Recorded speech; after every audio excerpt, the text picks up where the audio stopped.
কি যে মজা লাগছে, আমার খুব মজা লাগছে। অবশেষে কত কান্নাকাটি করার পর মা আমাকে কেক খাওয়ার জন্য টাকা দিয়েছে। আমি আজ মজা করে কেক খাবো। কেকটা থেকে কি সুন্দর ঘ্রাণ আসছে না। আমার কেক! এই শেকড়ের বাচ্চা শেকড়ের জন্য আমি হোঁচট খেয়ে পড়ে গেলাম, আর আমার কেকটা হাত থেকে পড়ে গিয়ে নষ্ট হয়ে গেল। কত কষ্ট করে আমি কেকটা কিনলাম, এখন আমি কেকটা খেতেও পারলাম না। আহারে, আমার শেকড়ে হোঁচট খেয়ে পড়ে গিয়ে মেয়েটার কেকটা নষ্ট হয়ে গেল। আমার শেকড়গুলোও না হয়েছে বাপু, একদম কথা শুনে না, চারদিকে ছড়িয়ে ছিটিয়ে থাকে। এই মেয়ে, একটা কেক নষ্ট হয়েছে বলে এত কাঁদতে হয়? যাও, বাড়িতে যাও, বাড়িতে গিয়ে মাকে বলে আবার টাকা নিয়ে এসো। টাকা নিয়ে বাজারে গিয়ে আবার কেক কিনে খাও। যাও, কেঁদো না তুমি, আর কেঁদো না গো। চুপ করো তো গাছ, তুমি একদম কথা বলবে না। আবার কেক কিনে খাওয়ার কথা বলছো? তা কেক কেনার টাকা কোথায় পাবো আমি শুনি? আমরা কি বড়লোক? আমরা তো গরিব। আমার মা অন্যের বাড়িতে কাজ করে ওখান থেকে কিছু টাকা জমিয়ে আমাকে কেক খাওয়ার জন্য দিয়েছিল। আমি আবার কেক কেনার টাকা কোথায় পাবো? হ্যাঁ, তোমার জন্য আজকে আমার কেকটা খাওয়া হলো না। আহারে, মেয়েটার কথা শুনে মনে হচ্ছে মেয়েটা ভীষণ গরিব। আমার শেকড়ে হোঁচট খেয়ে পড়ে গিয়ে মেয়েটার কেকটা নষ্ট হয়ে গিয়েছে। আমার জন্য ওর এত বড় ক্ষতি হলো, তবে আমিও কি সাহায্য করব? এমনিও অনেক দিন হয়েছে আমি কোনো অসহায়দের সাহায্য করি না। এবার যখন সুযোগ হয়েছে, তাহলে ওকে আমি সাহায্য করব। এই মেয়ে, তুমি আর কেঁদো না। আমার জন্য তোমার কেকটা নষ্ট হয়েছে তো, তবে এর প্রতিকার আমি করব। এই যে আমার গাছে একটা ফুল আছে, এই ফুলটা তুমি এখান থেকে পেড়ে বাড়িতে নিয়ে যাও, আর বাড়িতে নিয়ে আঙ্গিনায় রোপণ করে দিও। দেখবে তোমার সকল সমস্যার সমাধান হয়ে গিয়েছে। ঠিক আছে, তুমি যেহেতু এত করে বলছো, এই ফুলটা আমি তোমার গাছ থেকে পেড়ে নিব, আবার বাড়ির আঙ্গিনায় রোপণ করে দেব। যাও। এরপর টয়া সেই ফুলটা হাতে নিয়ে তাদের বাড়ির উদ্দেশ্যে রওনা দেয়, আর সে বাড়ির আঙ্গিনায় মাটি খুঁড়তে থাকে। কিরে টয়া, এইভাবে বাড়ির আঙ্গিনায় মাটি খুঁড়ছিস কেন? আর তোর পাশে ওইটা কিসের ফুল? ফুলটা থেকে কেমন যেন ঝাঁঝালো গন্ধ বের হচ্ছে। কোথা থেকে আনলি রে এই ফুল, টয়া? ও মা, তোমাকে তো আমি এই ফুলটার কথা বলতে ভুলেই গিয়েছি। এরপর টয়া তার মাকে সমস্ত ঘটনা খুলে বলে। সব শুনে তার মা বলে, কি বললি টয়া? এই ফুলটা থেকে নাকি গাছ হবে, আবার সেই গাছে নাকি কেকও ধরবে? তোর মাথাটা একদম নষ্ট হয়ে গিয়েছে। এইসব আজগুবি কথা বাদ দিয়ে ঘরে যা, ঘরে গিয়ে পড়তে বস। আমি এখন পুকুর থেকে পানি আনতে যাচ্ছি।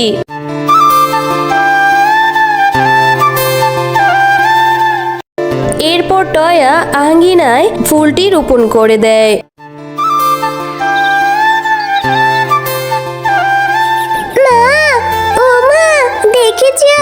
কি হয়েছে দেখো, আমাদের উঠোনে কত বড় একটা কেকের গাছ হয়েছে, আর গাছে কত রকমের কেক ধরা রয়েছে।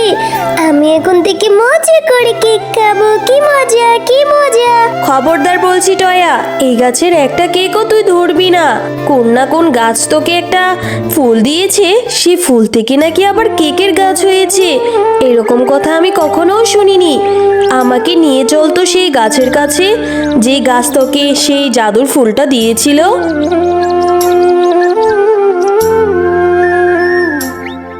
এই গাছ, বলো তুমি কেন আমার মেয়েকে ওই ফুলটা দিয়েছিলে? ওই ফুলটা থেকে আবার এক রাতের মধ্যে এত বড় একটা কেকের গাছ হয়েছে।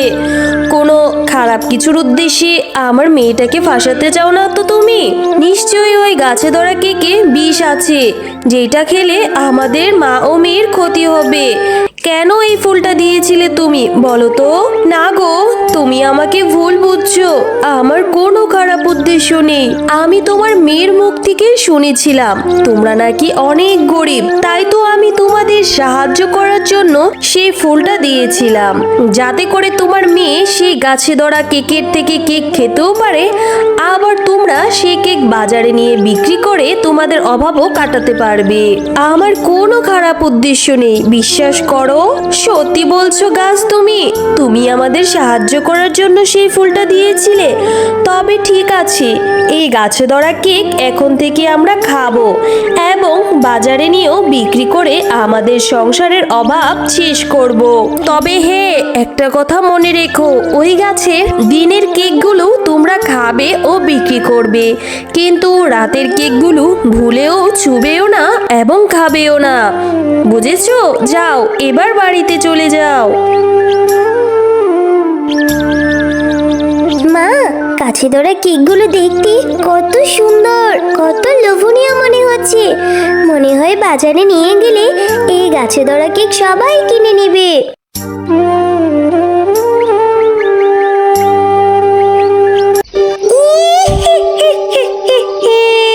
আমি ঠিক জানতাম ওই গাছ আবার ঠিক কাউকে না কাউকে সাহায্য করার জন্য ওই গাছের ফুল ও ফল দেবে।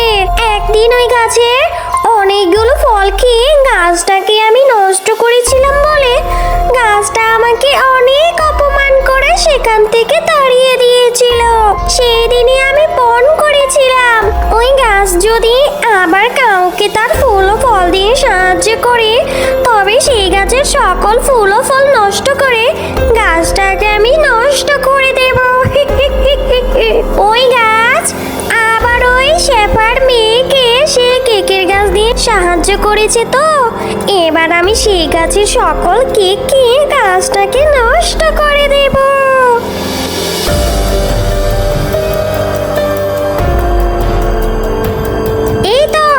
এই তো সেই কেকের গাছ। এক্ষুনি আমি এই গাছের সকল কেক খেয়ে গাছটাকে নষ্ট করে দিচ্ছি।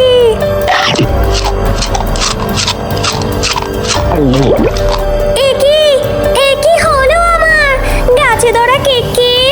এ কি হলো আমার মুখ দিয়ে এরকম রক্ত বমি বের হচ্ছে কেন?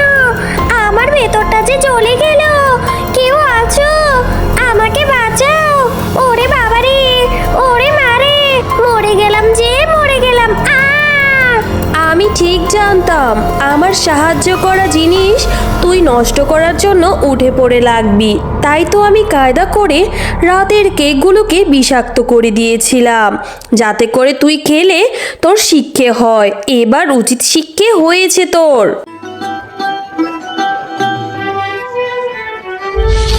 মা, খুব ভালোই হয়েছে। গাছে ধরা কেকগুলো খেতে ভীষণ মজা। এই কেকগুলো বিক্রি করে আমাদের সংসারটা খুব ভালো মতোই কেটে যাচ্ছে। হ্যালো বন্ধুরা, গল্পটি ভালো লেগে থাকলে চ্যানেলটি সাবস্ক্রাইব করে দিবেন এবং পাশে থাকা বেল আইকনটিতে প্রেস করে আমাদের পাশেই থাকবেন। ধন্যবাদ।